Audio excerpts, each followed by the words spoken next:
Hello everyone. आज का class है क्लास 11th का आखिरी chapter the tale of melon City. इसके शॉर्ट आंसर करेंगे हम। पहला शॉर्ट आंसर क्वेश्चन में है, पहला आपका question, what sort of king ruled over the state, what did he proclaim, यानी किस प्रकार का राजा राज्य में शासन करता था और व्हाट डिड ही प्रोक्लेम, और वो क्या दावा करता था। आंसर है the king in the tale of melon City was a just and peaceful ruler। जो राजा था टेल ऑफ मेलन सिटी का, वो क्या था? जस्ट यानी कि न्यायप्रिय था, एंड और पीस शांति प्रिय शासक था। हु प्रोक्लेम्ड, जो यह दावा करता था, दैट की an arch should be built over the city's main thoroughfare, जो शहर का मुख्य मार्ग है उसके द्वार पर क्या बनाया जाना चाहिए? एक मेहराब बनाया जाना चाहिए।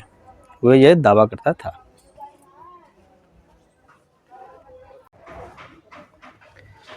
दूसरा क्वेश्चन है, what argument did the architect advance in self defence, how did the king take it, यानी जो आर्किटेक्ट है, शिल्पकार है, वो अपनी आत्मरक्षा में क्या तर्क देता है? How did the king take it, और राजा इसे किस तरह से कार्यान्वित करता है।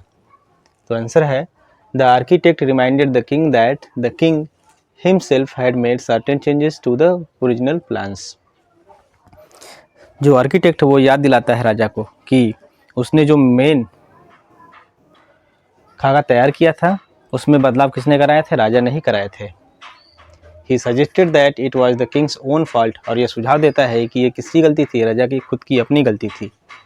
When the king heard this, जब राजा इस चीज़ को सुनता है, ही वॉज फ्यूरियस, वह क्रोधित हो जाता है, and nearly lost his ability to act calmly, और शांति से कार्य करने की क्षमता को क्या करता है? खो देता है।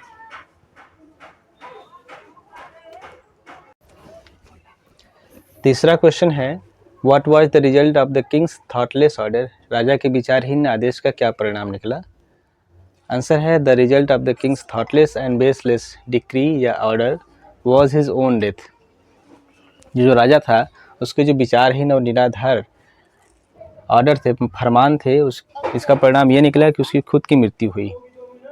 ही died because he was hanged in the same place as his ministers unanimously decided, उसको उसी जगह फांसी दी गई जहां पर उसके मंत्रियों ने सर्वसम्मति से निर्णय लिया था।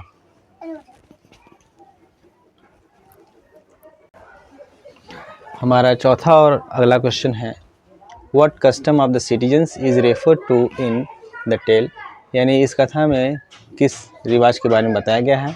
How did the ministers decide to observe it, और मंत्री लोग इसे किस तरह से मनाने का निर्णय लेते हैं।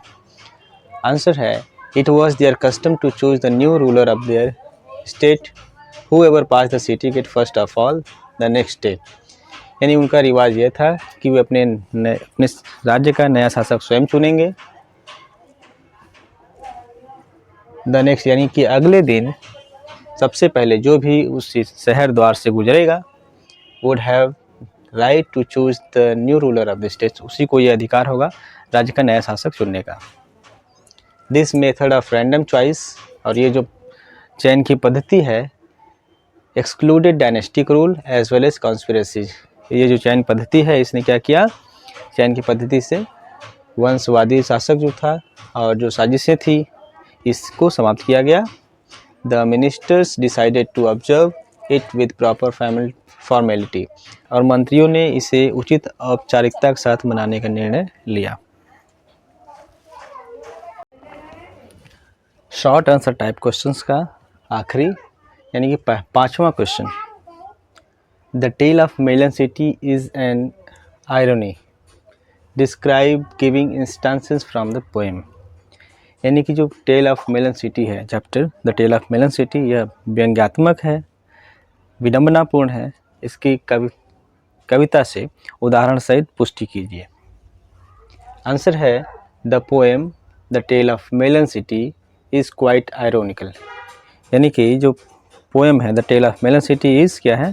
विडंबनापूर्ण है। इन दिस पोएम, इस कविता में, a king orders to make an arc, यानी जो राजा होता है एक मेहराब बनाने का आदेश देता है। हाउएवर, हालांकि it turns out to be a little bit shorter, जो मेहराब होता है वो क्या हो जाता है? थोड़ा बनाने में छोटा हो जाता है। इन हाइट, ऊंचाई में थोड़ी क्या हो जाती है, कमी हो जाती है, छोटी हो जाती है वो, which makes the Kings crown fall down, और जिससे क्या होता है जब राजा उस द्वार से गुजर रहा होता है तो उसका जो क्राउन मुकुट होता है उस मेहराब में टकरा करके गिर जाता है। He orders the execution of the culprit, और इससे क्या होता है जो राजा आदेश दे देता है अपराधी को मौत की सज़ा सुना देता है। हाउएवर आयरोनिकली, हालांकि विडम्बना यह है, ही इज़ हैंग्ड, फांसी राजा को ही हो जाती है। Later on the citizens decide to choose their new king, और बाद में जो राज्य के नागरिक होते हैं वो अपना नया राजा चुनने का निश्चय करते हैं। And they end up choosing a melon, और क्या चुनते हैं, एक मेलन यानी एक तरबूज को अपना नया राजा चुनते हैं। Hence the poem is ironic, और इस तरह से हम कह सकते हैं कि जो स्टोरी है यानी कि जो ये कविता पोएम है वो क्या है, एक विडम्बनापूर्ण है।